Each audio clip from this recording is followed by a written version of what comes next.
Welcome to Shatter. Support the channel by liking, commenting, and subscribing. I promise even more interesting stories. You don't always catch the moment everything changes. Sometimes it slips through you, quiet, precise, like a knife drawn between ribs without resistance. For me, it was a laugh. Not mine. Not ours. Hers. And it wasn't even loud. It was soft, breathless, intimate. And it came from the bedroom we used to share. I was just walking down the hall, glass of water in hand. The door was cracked open an inch. I didn't mean to hear anything, but I did. I don't even feel anything when he touches me. Her voice. Calm. Not sad. Not angry. Just certain. It's like. I tolerated. Then a pause. Then the laugh. That laugh. Detached. Effortless. It wasn't just the sound that stayed with me, it was the timing. The way she said it like a joke shared with someone who wasn't me. My hand tightened around the glass. I didn't move. Didn't breathe. She was lying on the bed, facing away from the door. Phone pressed to her ear. Her legs in the air, crossed at the ankles, lazily swinging like she had no weight in the world. Like nothing she said had consequences. But I heard every word, every syllable, every shift in her tone. And I understood. She wasn't confused. She wasn't lost.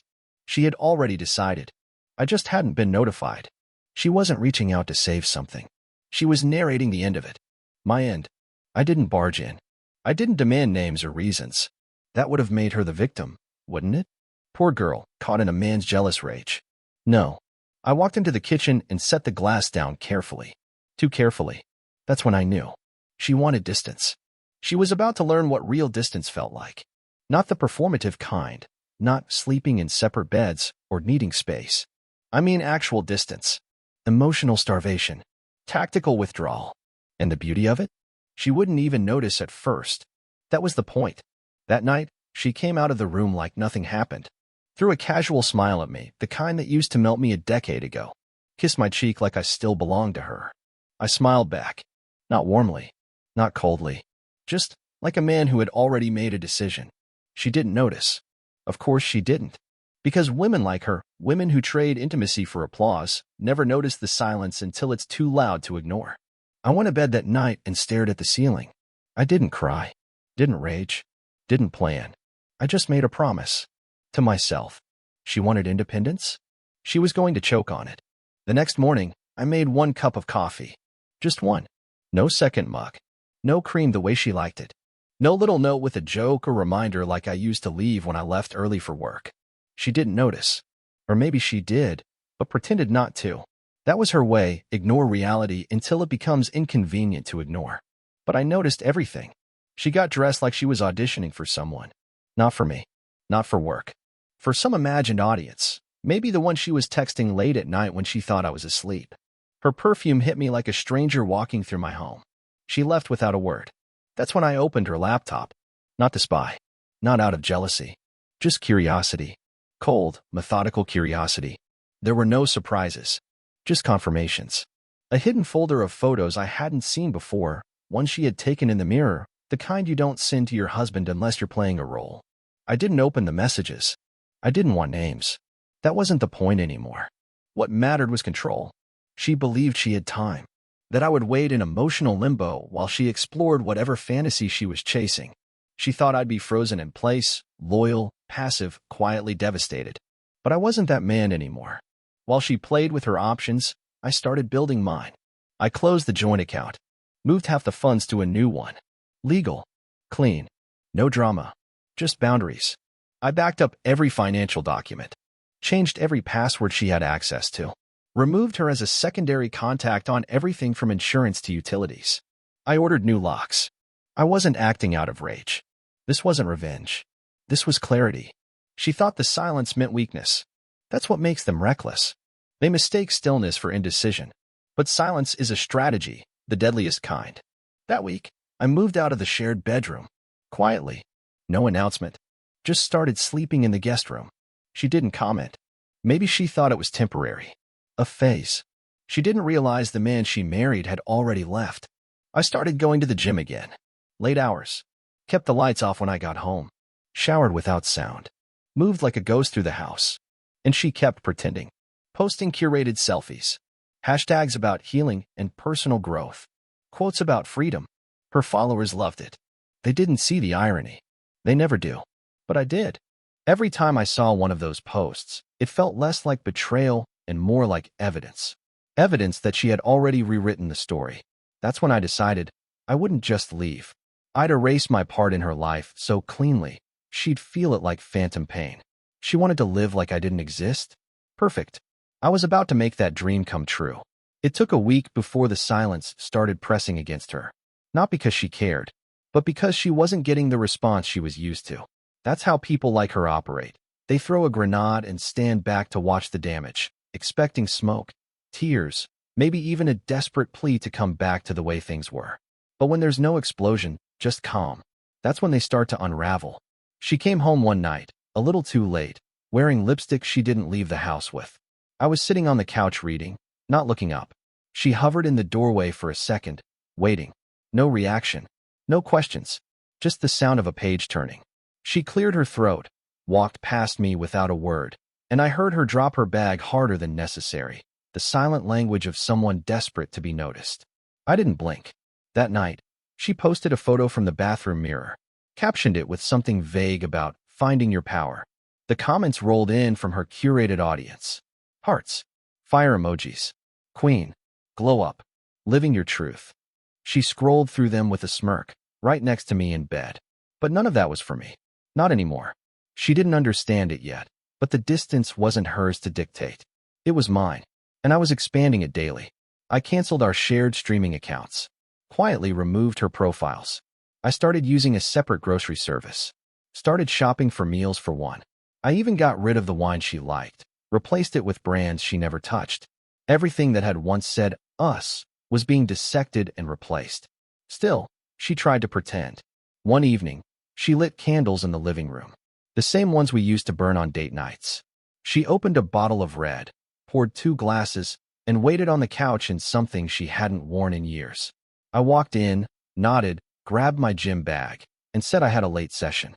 Her smile didn't drop immediately, but I saw the hesitation in her eyes. The slow internal question, what changed? The truth?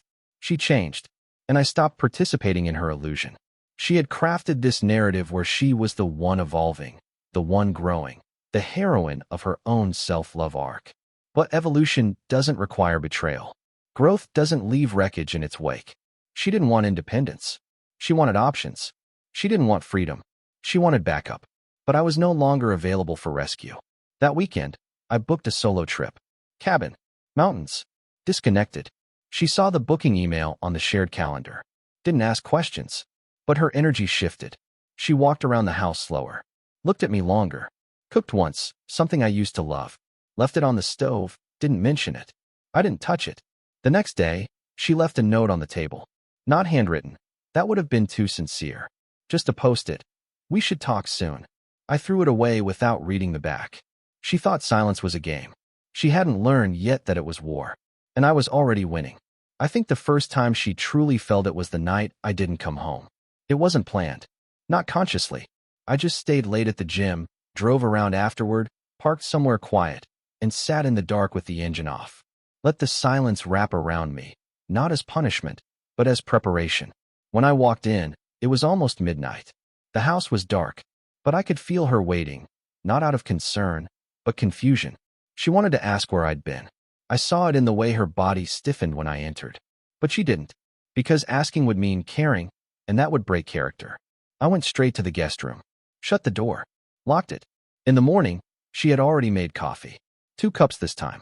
She was trying to rewind time with little rituals. I didn't touch mine, just rinsed out a mug and made my own. She hovered again, expecting a glance, a question, anything. I gave her the back of my head and a closed bathroom door. That weekend, she posted another photo. Not a selfie this time. A picture of a sunset, tagged with some recycled quote about change and storms and becoming. The irony? She was the storm. And the damage? Already done. I went into full blackout mode. No updates. No explanations. I stopped using the shared calendar. Turned off location sharing. Disabled notifications on everything we once shared. She started reaching out, indirectly. Leaving articles open on the kitchen table about emotional disconnection in marriage. Books on rebuilding trust. Podcasts playing louder than usual. None of it mattered. She had already thrown the match. Now she wanted to control the burn. Too late. I made an appointment with a financial advisor. Quiet meeting. Clean separation of everything with our names on it. He asked if we were divorcing. I said not yet, but she already had. Just forgot to file the paperwork. That week, I moved key documents to a private storage unit. Birth certificates, passports, tax records. I packed them like a man planning a clean exit. No confrontation, no debate, no witnesses. She still hadn't said a word, but she had started cleaning compulsively. Scrubbing surfaces that didn't need it. Rearranging cabinets. Picking fights with the dog. And always watching me. I gave her nothing. Silence is power when it's chosen. It tells them they don't matter enough to break your peace. She finally cracked when she found my packed bag. It wasn't hidden. I left it by the front door, half-zipped. Visible enough to register, subtle enough to feel accidental. That night, she stood in the hallway longer than usual. I felt her presence, that thick silence behind the door. She didn't knock. She didn't ask. Because deep down, she knew. She'd spent months rehearsing the role of the misunderstood woman, the one who just needed space, clarity, freedom. Now she was learning what those words actually cost. And it was only the beginning. She always believed control was hers. She dressed it up as self-discovery, as spiritual growth, as some modern narrative of womanhood. But really, it was always about control. Attention. Leverage. She didn't want freedom. She wanted a throne. And for years, I gave it to her. Unquestioned loyalty. Quiet sacrifices. The kind of patience that writes its own obituary. But now that I was silent, detached, unmoved, her kingdom started to collapse. The signs were subtle at first. A misplaced appointment. An overdraft notification from an account she forgot I'd separated. She knocked over a vase while dusting, something she hadn't done in years. She was slipping. And I let her. The night she found out I canceled the couple's weekend retreat we had booked months ago, she stood in the living room with her phone in one hand and the reservation email open in the other, waiting for me to explain. I didn't. I walked past her, poured a glass of water, and sat on the patio as if she weren't even there. Her movements grew louder in the following days. Drawers slammed. Cabinets banged. She cooked overly complex meals and left them on the table like peace offerings no one asked for. She was trying to rewind something I had already erased. She even started wearing her engagement ring again, after 6 months of pretending she just forgot. Too late. She had made her decision the night she spoke those words into the phone, unaware I was listening. And I had made mine in the silence that followed. I watched her struggle with her own loneliness, the kind she had created brick by brick and now had to live in. I kept the bag by the door. I kept the locks changed. And I kept my distance. That week, she called her sister twice. I heard her pacing upstairs, voice tight, frantic under the surface. Words like confused, cold, different floated down the stairs. I heard my name once. Just once. And then nothing. She had expected me to chase. To argue. To fight for a seat at her table. Instead, I was dismantling the table altogether. I started sleeping more. Lifting heavier. Reading deeper. My world, once filled with the static of her moods, was quiet now. Focused. Sharp. She tried to re-engage in passive ways. Slipping into conversations I wasn't having. Asking if I'd seen her scarf. Laughing too loudly at nothing when I walked into the room. I gave her what she gave me, indifference. The power shift wasn't dramatic. It was surgical. She still had the house, the clothes, the followers, the curated sense of self. But what she didn't have anymore was me. And no amount of staged selfies or false empowerment quotes could replace that. She thought love was a stage. She didn't realize the audience had left. And the lights were turning off. One by one. There's a moment when a performance becomes unsustainable. She was nearing it. You can see it in the way she started to falter, forgetting her keys, burning toast, replaying the same Spotify playlist on loop like it might pull her back to the version of herself she lost somewhere between deceit and discovery. She started staying home more. No more girls' brunches. No more late-night yoga classes that never smelled like sweat. Her calendar cleared itself. Her phone stayed face down, silence instead of vibrations, like she couldn't risk the screen lighting up with a name I might notice. Not that I was looking. I had already stopped tracking her behavior. That phase was over. Now I was watching the fallout. She cleaned the entire house top to bottom in one afternoon.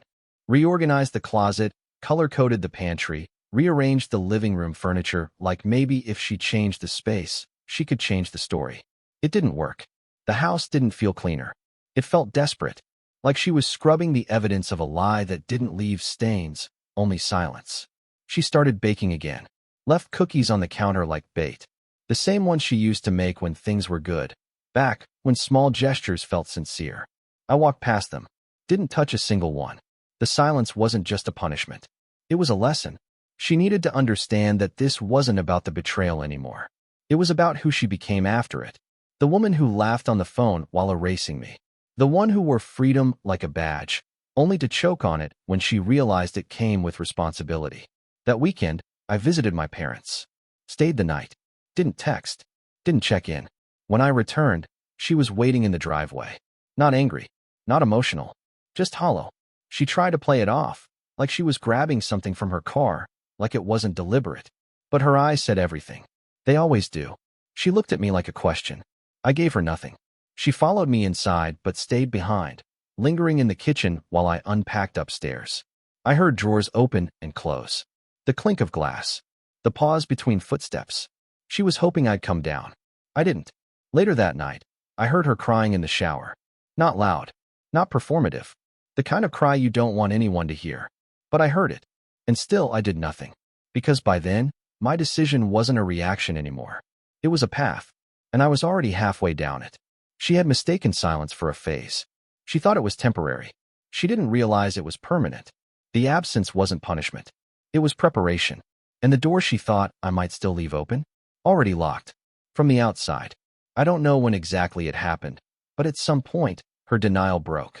Not all at once, not like glass. More like ice. Slow. Splintering from within. Spreading cracks through every confident layer she had built over years of performance. She started asking questions she never would have before. Not out loud. In gestures. In timing. In the way she lingered in rooms longer than necessary. In the way her phone stayed in her pocket instead of on the counter. The way she suddenly remembered how to ask about my day, even if I didn't answer. She wasn't doing it for connection. She was doing it for clues. She had begun to feel it, that she no longer had access. Not to my thoughts, not to my routine, not even to the version of myself I used to leave open for her. She had lost the thread. And when people like her lose control, they don't unravel quietly. They scramble. They negotiate. They perform. All to pull you back into a place where they hold leverage. But I was long gone. That weekend, I hosted friends at the house. People she never bothered with, guys from the gym, a few coworkers. I ordered takeout, played music, laughed freely. She stayed upstairs. I didn't invite her.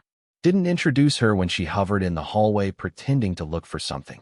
She stood there for 5 full seconds before disappearing again. She was finally seeing it. That she wasn't part of my new reality.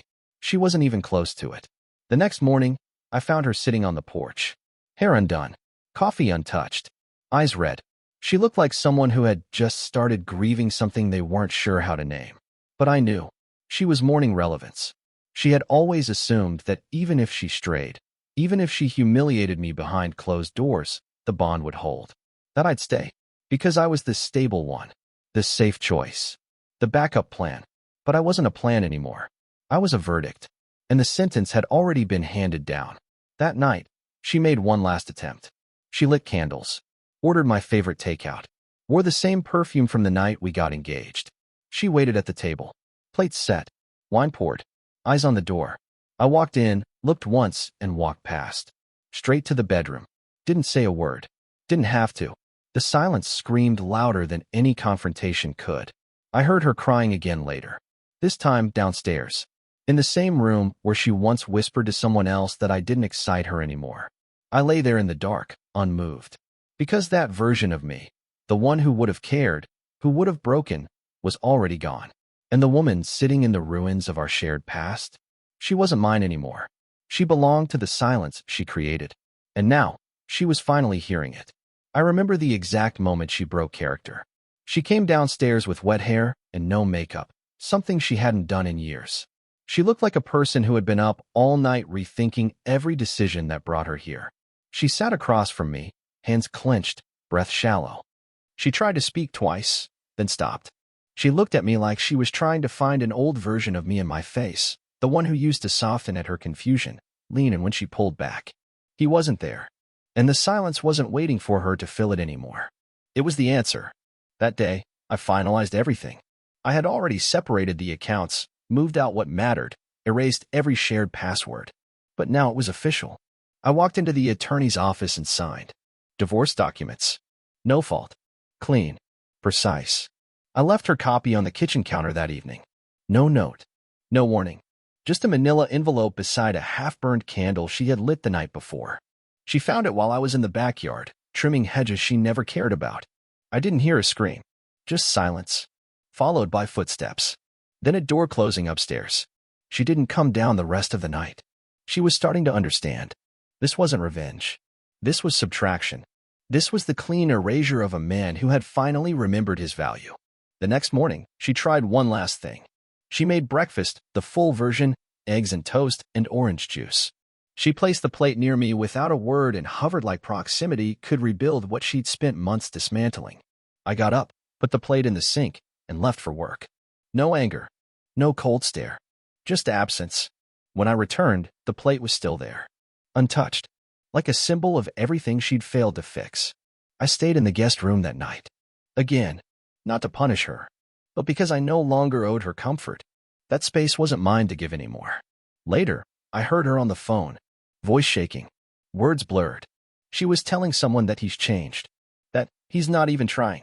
No, I wasn't, because this was over long before the signatures. It ended the moment she chose excitement over loyalty, whispers over truth, performance over partnership. And now, she was no longer in control of the ending. I was.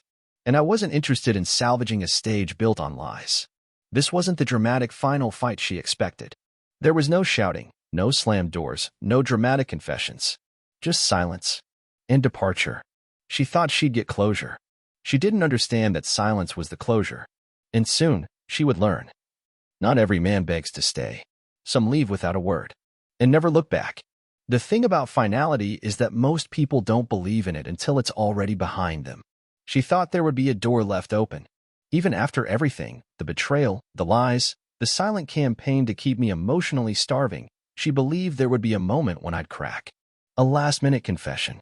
A relapse into softness. But I wasn't coming back. I had spent the last few months preparing for this, not in vengeance, not in ego, but in precision. Every move deliberate. Every choice stripped of emotional noise. And now, it was time for execution. I spent that Saturday moving out. Quiet. Efficient. No announcement. Just bags. Documents. Boxes marked without sentiment. She watched from the hallway, arms crossed, mouth slightly open like she was about to say something, but didn't. Maybe she was still calculating the right combination of guilt and nostalgia that might make me stay. Maybe she still believed she had time. She didn't. By noon, the house was divided. My half no longer lived there. No framed photos. No hoodie left behind. No sin on her pillow. Erased. I handed the signed paperwork to the attorney on Monday. He nodded. Filed. Clean. Done. The silence I left behind wasn't just absence, it was a mirror. One she couldn't avoid. She began texting me that week. Nothing dramatic. Just question marks disguised as logistics. What time is the trash pickup again? Did you happen to take the blue charger? Each message was bait. A thread she could tug. A way to pull me back into interaction, even in its most mundane form. I didn't respond. That silence hurt her more than any accusation ever could. Because it meant I no longer needed her version of closure. I had written my own. She posted something on her social media days later, a vague caption about growing through what you go through, paired with a sunset photo. Probably hoping someone would ask what happened, opened the door for her to tell her version first. I didn't care. Let her write whatever story she needed to save face. I was done correcting false narratives. She had built an identity on appearances. I had built my exit on facts. She messaged me again that Friday. This one longer. Something about wanting to talk things through like adults. I left it on read. Not to hurt her, but to preserve myself. Because once a man reaches this level of silence, there's nothing left to negotiate. No love. No hate. Just distance. And she would spend years learning how permanent that silence truly was. They say silence is golden. They're wrong. Silence is surgical. It cuts deeper than rage. It doesn't just remove, it erases. I didn't announce my departure. I didn't post a farewell or give her a final monologue. I simply disappeared from the version of the story where I was never meant to stay. And what I left behind wasn't heartbreak. It was emptiness. She began reaching out through mutuals. Small things at first. Indirect. Then clearer. She misses you. She's not doing well. She didn't think you'd really go through with it. I smiled once when I heard that. Because that was her fatal miscalculation. She thought I'd linger. That I'd remain in orbit. That even if I pulled away, I'd still be accessible. Still half hers. But I wasn't just gone. I was reborn. I moved cities. Rented a place with clean walls, no shared history. New smells. New rhythm. I changed my number. Closed old accounts. Bought new furniture without asking what color she'd prefer. And I started living forward. Not to prove anything. Not out of spite. But because survival wasn't enough. I needed evolution. I took back everything, my time, my energy, my clarity. And with each passing week, the echoes of who I used to be around her got fainter. She sent a letter once. Handwritten. Thick paper. Perfumed. Probably sat on it for days before finding the courage to send. I didn't read it. I burned it. Not out of hatred. Not out of anger. But because I refused to let the past frame my peace. She had her stage. She played her role. And when the performance ended, I didn't throw roses. I left the theater. And now, months later, I look at myself in the mirror, no longer hollow, no longer dimmed by her shadow, and I feel nothing but peace. Not pride. Not revenge. Just stillness. The kind of stillness that can't be faked. I know what she's doing now. The posts. The curated sadness. The carefully edited regret. But regret is only powerful when someone's still watching. And I'm not. She lives in the aftermath of her choices. Alone. And I? I live in the silence she once thought would break me. But it didn't. It rebuilt me. And now, the final truth? She asked for space. I gave her silence. She asked for freedom. I gave her absence. She asked for peace. I gave her goodbye. And the door she used to control? It's gone. There's no handle. No knock. No key. Only quiet. And in that quiet, I finally heard my own voice again. The one she drowned for years. And it whispered something I'll never forget. You don't have to fight to be free. You just have to stop asking permission to leave. What would you have done in my place? If the story hit you, leave a like. And don't forget to subscribe. It only gets stronger from here.